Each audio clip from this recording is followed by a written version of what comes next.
Viewers, मैं हूं समीना पाशा। उम्मीद है आप लोग खैरियत से होंगे। व्यूअर्स, कुछ अहम खबरें और अपडेट्स लेकर इस व्लॉग में आपके सामने हाजिर है। जनाब, खबरें बड़ी इंपॉर्टेंट हैं क्योंकि आज दो तीन चीजें बड़ी इंपॉर्टेंट हो गई हैं।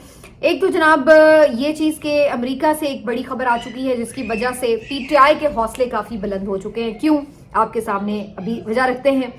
दूसरी तरफ आज यौम शोहदा मनाया गया है और ये पेशावर में एक तकरीब मुनक्किद की गई, इसमें अली अमीन गंडापुर ने खिताब भी किया। लेकिन दूसरी तरफ अली अमीन गंडापुर साहब के लिए कुछ वार्निंग्स भी जारी हो गई हैं, तो इसके ऊपर भी बात करेंगे। इसके साथ एक इम्पॉर्टेंट आज प्रेस ब्रीफिंग दी गई है शेख वकास अकरम साहब की जानिब से इंटरनेशनल मीडिया को।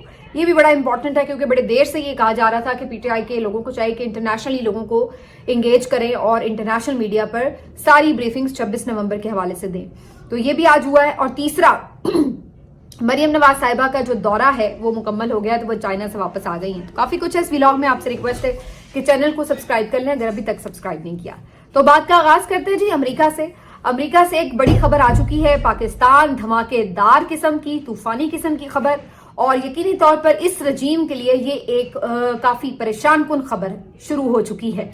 और जब डोनाल्ड ट्रंप आए, यानी इक्तदार में अब आ ही चुके हैं एक तरह से, यानी इलेक्शन जब उन्होंने जीता, तो उसके बाद से ही ये एक गुमान बहरहाल मौजूद था कि डोनाल्ड ट्रंप पाकिस्तान के हवाले से पॉलिसी क्या बनाएंगे। और जो इस वक्त करंट सिचुएशन है पाकिस्तान में पॉलिटिक्स के हवाले से, जाहिर है उसके साथ उसको उसी लेंस से देखने की कोशिश भी की जा रही थी। तो आज इस सिलसिले में एक बड़ी खबर आई है क्योंकि आज डोनाल्ड ट्रंप ने रिचर्ड ग्रेनेल को अपना जो है एक खास खुसूसी नुमाइंदा मुकर्रर कर दिया है अहम मिशंस के लिए।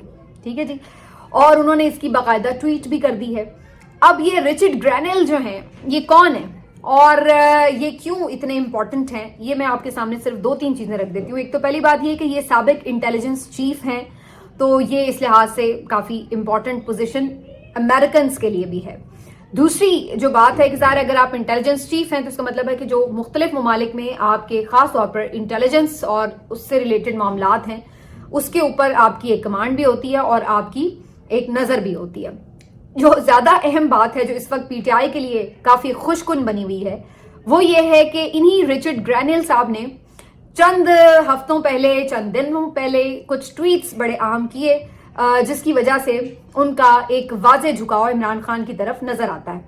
मिसाल के तौर पर उन्होंने एक जगह इमरान खान के लिए ये लिखा कि जो पाकिस्तान का ट्रंप टाइप लीडर है, यानी कि बेसिकली वो डोनाल्ड ट्रंप और इमरान खान को एक जैसा लीडर गर्दान रहे हैं। वैसे ये बात यहाँ पे भी बहुत सारे लोग कहते हैं कि जो डोनाल्ड ट्रंप के हालात और वाकयात रहे इलेक्शन में और जो इमरान खान को यहाँ कुछ फेस करना पड़ा वो काफी सिमिलैरिटीज हमें नजर आती हैं। और अदरवाइज भी लोग खैर कहते हैं कि उनकी पर्सनालिटी में भी काफी सिमिलैरिटीज हैं, तो जाहिर है उस हवाले से भी लोग इस चीज को कंसिडर कर रहे होते हैं। लेकिन बहरहाल वो भी, ये सिर्फ स्टडी हमारी पाकिस्तान में ही नहीं इस तरह से हो रही बल्कि वहां पर भी, और एक आम कोई अमेरिकी शहरी नहीं बल्कि जो साबिक इंटेलिजेंस चीफ है उसकी तरफ से ये अल्फाज कहे गए कि इमरान खान जो है वो ट्रंप जैसे लीडर हैं और उन्हें उसी किस्म के हालात का सामना करना पड़ा जैसे डोनाल्ड ट्रंप को करना पड़ा, जैसे कातिलाना हमला हुआ, जैसे उनको गिरफ्तार किया गया, केस बना, यहाँ पर भी इसी किस्म की सूरत हाल इमरान खान साहब के साथ पेश आई।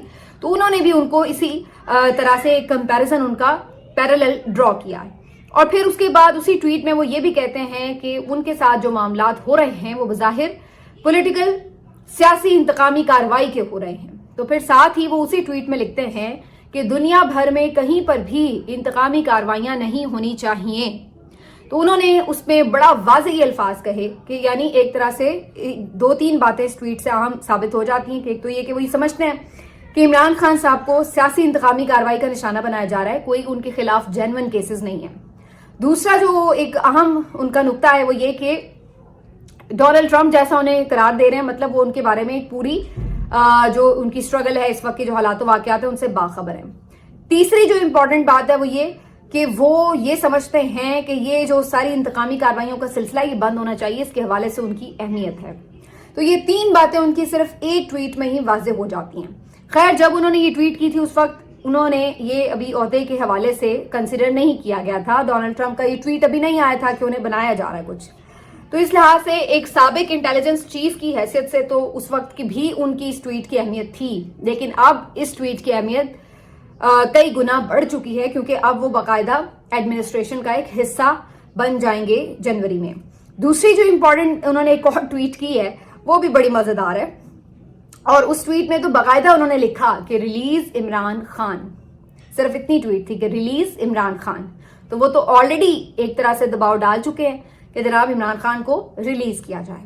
तो ये एक बहुत बड़ी डेवलपमेंट है अमेरिका से एक ऐसे इंपॉर्टेंट बंदे का बाकायदा यूं ट्वीट करके इजहार करना, और फिर वो बंदा अगर डोनाल्ड ट्रंप की कैबिनेट का हिस्सा बन जाता है तो आप अंदाजा लगा लीजिए कि इसका मतलब है कि ये बात बिल्कुल थ्रू है और कैबिनेट की अंदर टेबल के ऊपर मौजूद होगी जब डोनाल्ड ट्रंप जो है वो हलफ उठाएंगे। वैसे तो ये लोग ये भी एक्सपेक्ट कर रहे हैं कि हलफ उठाने से पहले ही शायद वो कोई सिलसिले में ट्वीट कर दें, लेकिन अगर ऐसा नहीं भी होता तो इस तरह एक कैबिनेट मेंबर की तरफ से भी अगर ऐसी कोई ट्वीट आती है तो ये काफी इंपॉर्टेंट ट्वीट हो चुकी हैं जो ऑलरेडी वो कर चुके हैं। तो इस बात के तनाजुर में ये जो रजीम है उसके लिए परेशानी का वक्त इसलिए है कि ये वही लोग हैं जो कहते थे कि जी अमेरिका ने हमें वेंटिलेटर लगा रखे हैं, तो अमेरिका ने अगर वो वेंटिलेटर हटा लिए तो हम क्या करेंगे। तो अब अगर अमेरिका आपसे एक चीज के लिए डिमांड कर रहा है कि भाई आप इंसानी हुकूक की खिलाफ वर्जियां कर रहे हैं, आपने एक सियासी जमात के कारकुनों को जिस तरीके से एक बाकायदा कार्रवाइयां करके उन्हें कई कई महीने जेलों में बंद रखा है, और उसके बाद आपने जो सियासी लीडर के साथ किया है ये सब इंसानी हुकूक की खिलाफ वर्जियों में आएगा। तो वो फिर ये कहेंगे कि जनाब ठीक है, फिर अगर आपने इनके साथ ये कार्रवाइयां बंद नहीं करनी तो फिर हम देखते हैं। फिर जाहिर है अगर अमेरिका पीछे से आपके लिए मुश्किलात बढ़ाना चाहे तो उसके लिए कोई ये मुश्किल काम नहीं है। IMF का अगला लोन वो अगर अपने असर रसूख से रुकवा दें या कोई भी और चीज कर लें ऐसी, तो आप अंदाजा लगा लीजिए कि अगर वो आपके साथ किसी तरह से भी हाथ खींचते हैं ट्रेडिंग में किसी हवाले से भी, तो फिर बाकी जो ममालिक हैं वो भी उसके इन्फ्लुएंस में आते हैं।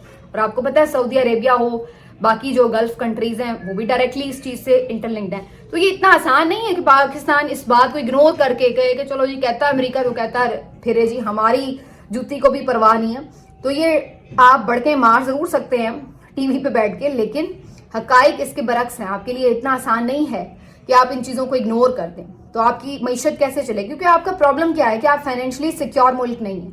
अदरवाइज तो अगर आप इतने खुद मुख्तार हो माशी तौर पर कि आपको फर्क ना पड़ता हो कि आपको सऊदिया पैसा नहीं दे रहा, आपको अमेरिका पैसा नहीं दे रहा, चाइना आपके साथ ताउन नहीं कर रहा, तो जी हम फिर भी सर्वाइव कर सकते हैं, तो फिर एक अलग बात है।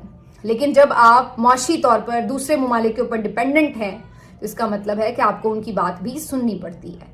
तो इस सारे कॉन्टेक्स्ट में ये बड़ा अहम है कि एक ऐसा शख्स अब डोनाल्ड ट्रंप का राइट हैंड होगा, उसकी कैबिनेट में होगा। तो इसका मतलब है कि ये आपके लिए, इस रजीम के लिए काफी ऐसी चीज है जिसके ऊपर उन्हें गौर व फिक्र करना शुरू कर देना चाहिए, और जो उनके रावी हैं उन्हें बेचैन होना शुरू हो जाना चाहिए। पहली चीज तो ये है। हाँ, इसके ऊपर एक तनकीद शुरू हो जाएगी कि देखें जी अमेरिका ये वो, लेकिन क्या अमेरिका को इमरान खान ने अगर निकलवाया तो इस वक्त अगर इस रजीम को अमेरिका की सपोर्ट थी तो इमरान खान ये कहते हैं कि हम तो ये कहते हैं कि अमेरिका सिर्फ अपनी सपोर्ट विदड्रॉ कर ले। तो अगर वो विदड्रॉ भी करते हैं तो उस सूरत में भी पाकिस्तान के लिए मुश्किलात हैं। तो पाकिस्तान के लिए इकोनॉमिकली तो मुश्किलात हो सकती हैं अगर अमेरिका कोई इस किस्म की लेवल तक जाता है, जो कि अभी मुझे नहीं लगता कि इसकी जरूरत पड़ेगी। उनका कह देना ही काफी होगा। इतनी पसली नहीं है हमारे हुक्मरानों की कि वो अमेरिका को इनकार कर सके। और ये वही चीज है जो मुशाहिद हुसैन सैयद साहब कितनी दफा कह चुके हैं टीवी पे कि कॉल ही आनी है फिर आपको।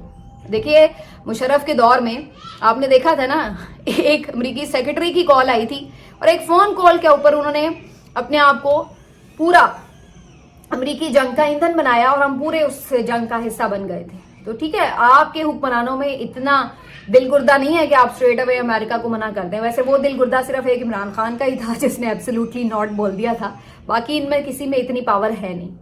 अच्छा, ये बड़ी दिलचस्प बात है कि कल मैंने आपसे जिक्र भी किया था ब्रैड शर्मन का, और उन्होंने भी ये बात एक्सेप्ट की कि अगरचे इमरान खान के बहुत सारे मामलात पर जो इख्तलाफात हैं हमारे से नजरियाती तौर पर वो अपनी जगह मौजूद हैं, लेकिन फिर भी हम समझते हैं कि उनके साथ इंतकामी कार्रवाई हो रही है। तो ऐसा नहीं है कि वो इमरान खान के थॉट्स के साथ अग्री कर गए, लेकिन उसूली तौर पर जो उनके इख्तलाफात हैं वो अपनी जगह पर हैं, लेकिन वो ये समझते हैं कि जो इमरान खान के साथ यहाँ पर हो रहा है वो भी ठीक नहीं है, और उससे जो पूरे मुल्क में एक अदम इस्तेहकाम है और उस अदम इस्तेहकाम की वजह से आपका मुल्क जो है वो एक स्टेबिलिटी में नहीं जा रहा, तो वो सब चीजें भी अपनी जगह मौजूद है। तो ये सारी जो है कहानी अब इस रजीम के लिए खासी ایک ڈراؤنا خواب بننے جا رہی ہے. اب اس سے پہلے کوشش یہ ہوگی کہ یہاں پر معاملات کو سیٹل کر لیا جائے. اس سیٹلمنٹ کے لیے پریشر پی ٹی آئی پہ بڑھانے کی کوشش کی جا سکتی ہے. پی ٹی آئی ان پہ پریشر بڑھانے کی کوشش کرے گی. تو دیکھنا یہ کہ دونوں میں سے کون کس پہ کتنا پریشر بڑھاتا ہے تاکہ ایک جو بھی سیٹلمنٹ ہو, جس بھی تحت عمران خان صاحب کی رہائی لانی ہو, عمل میں جو بھی معاملات کرنے ہو, اس میں کون اپنی کتنی بات منوا سکے. اب جس میں ایک امپورٹنٹ بات ہے, آج یوم شہداء منایا گیا ہے پی ٹی آئی کی طرف سے. وزیر اعلیٰ علی امین گنڈا پور نے اس پہ ایک کافی امپورٹنٹ خطاب کیا, بڑا جذباتی قسم کا, کہ یہ بھی ہمارے بچے تھے, یہ بھی تمہارے بچے تھے, کیسے تم نے ان پہ گولی چلا دی اور تمہیں اب چین نہیں آئے گا, تمہاری بھی نیند اڑی رہے گی اور تمہارے لیے بھی یہ ایک تکلیف کی بات رہے گی, کیسے تم نے یہ کر لیا. تو انہوں نے کافی ایک علی امین گنڈا پور نے آج جذباتی خطاب کیا. دوسری طرف سہیل وڑائی صاحب ہوں یا منیف فاروق صاحب ہوں یا دیگر جو اسٹیبلشمنٹ کے حلقوں کے قریب لوگ ہیں, ان کا یہ خیال ہے کہ اگر علی امین گنڈا پور صاحب سول نافرمانی کی طرف گئے یا انہوں نے ایک حد سے زیادہ جو ہے اس سارے معاملے کے اوپر سخت بیانات دیے, تو پھر ان کے خلاف بھی ایک سخت کارروائی شروع ہو سکتی ہے, اور وہ جا سکتی ہے ایون گورنر رول کی طرف, پی ٹی آئی کی حکومت کے خاتمے کی طرف, گورنر کے پی کے صورت بھی اور ادروائز بھی اسمبلی سے بھی اگر انہیں کچھ کرنا پڑا. تو وہ یہ سمجھتے ہیں کہ پی ٹی آئی کی خیبر پختونخوا میں حکومت کو پھر ختم کرنے کی طرف کوشش شروع ہو جائے گی اس رجیم کی, اگر علی امین گنڈا پور صاحب بھی اس معاملے میں ان کے ٹوٹل پریشر میں نہ آئے. تو اب یہ ایک دھمکی ضرور ہے, لیکن مجھے معاملات اس طرف جاتے ہوئے نظر نہیں آ رہے. آنیسٹلی میرے خیال سے نہ تو گورنر راج لگے گا, اور نہ ہی مجھے ایسا لگ رہا ہے کہ اب مزید یہ لوگ کوئی اور انتقامی کاروائیاں کر کے, جیسے کہ یہ کہہ رہے ہیں جی ملٹری کوڈ میں ٹرائل کر کے, یہ وہ جو چیزیں انٹرنیشنلی اب ہو رہی ہیں, ان کے لیے یہ تمام کام کرنا مشکل ہو جائیں گے. اور یہ تو خیر میں پہلے سے ہی کہہ رہی ہوں کہ ملٹری ٹرائل جو ہے صرف ڈرانے کے لیے عمران خان کو یہ کہتے ہیں, ڈرنا اس نے ہے نہیں, ورنہ انہوں نے کرنا ہے نہیں. باقی آخر میں آج کو یہ بھی بتا دیں کہ شیخ وقاص اکرم صاحب نے بھی آج انٹرنیشنل میڈیا کو انگیج کیا ہے, اور ایک پریس بریفنگ میں انہوں نے تمام لوگوں کو 26 نومبر کے واقعے کے حوالے سے بریفنگ بھی دی, کیسے ہوا, کیا ہوا, اور ساتھ ساتھ اپنے جو مختلف شہداء ہیں ان کو جو گولیاں لگیں, جو ان کے جنازے اٹھے, جس طریقے سے وہ ساری چیزیں انہوں نے فوٹیجز پلے کی. اس میں انہوں نے ساتھ ساتھ جو مختلف رپورٹس ہیں انٹرنیشنل میڈیا کی بھی اور پاکستانی میڈیا کی بھی, جو سوشل میڈیا پہ ظاہر ہے چینلز کی تو نہیں, وہ تو اس قابل ہی نہیں ہوتی کہ آپ دکھا سکیں کسی کو, تو ان کی وہ چیزیں بھی انہوں نے سامنے رکھی ہیں. اور ان تمام صحافیوں کے انٹرویوز جو انہوں نے ہاسپٹلز میں جا کے کیے, اور جو ان کی رپورٹس تھیں اس پہ مبنی, تو وہ سارے کلپس وغیرہ اس میں اس ویڈیو کا حصہ تھے, اور انہوں نے اس طریقے سے انٹرنیشنل میڈیا کو ایک اچھی سی بریفنگ دی ہے. یہ بہت امپورٹنٹ تھا, اور کافی دنوں سے اس کے اوپر بحث ہو رہی تھی کہ یہ ہونا چاہیے, کیونکہ آپ کا میڈیا تو آپ کا ورژن دکھا نہیں رہا, تو کم از کم آپ انٹرنیشنل میڈیا پہ اپنا ورژن بھی دکھائیں. اور دوسرا, آپ اگین وہی بات ہے کہ آپ اپنے ملک میں جو کچھ کر سکتے تھے, آپ عدالتوں میں جا سکتے ہیں, آپ پولیس کے پاس جا سکتے ہیں, آپ باہر احتجاج کر سکتے ہیں, وہ آپ سب کر کے دیکھ لیں, آپ کو اپنے ملک کے اندر سے تو کوئی سسٹم سپورٹ نہیں کرا. تو الٹیمیٹ آپ کے پاس پی ٹی آئی کے پاس ایک پاور ہے کہ وہ اوورسیز پاکستانیز کو اپنی انٹرنیشنل پاورز کو یوز کر کے ان تک بات پہنچا کے یہ ایک دباؤ بڑھا سکتی ہے, اور یہی آپشن آپ پی ٹی آئی لینے جا رہی ہے اور لے رہی ہے. تو یہ ایک اسی سلسلے کی کڑی ہے. تو شیخ وقاص اکرم صاحب نے یہ بھی ایک کام کیا آج, جو کہ کافی امپورٹنٹ ہے. تو یہ سب چیزیں جی آج تو بظاہر لگ رہا ہے کہ پی ٹی آئی کے حق میں کافی کچھ ہے. باقی مریم کے دورے کے حوالے سے اگلے ویڈیو میں بات کریں گے. اپنا خیال رکھیے, اللہ حافظ.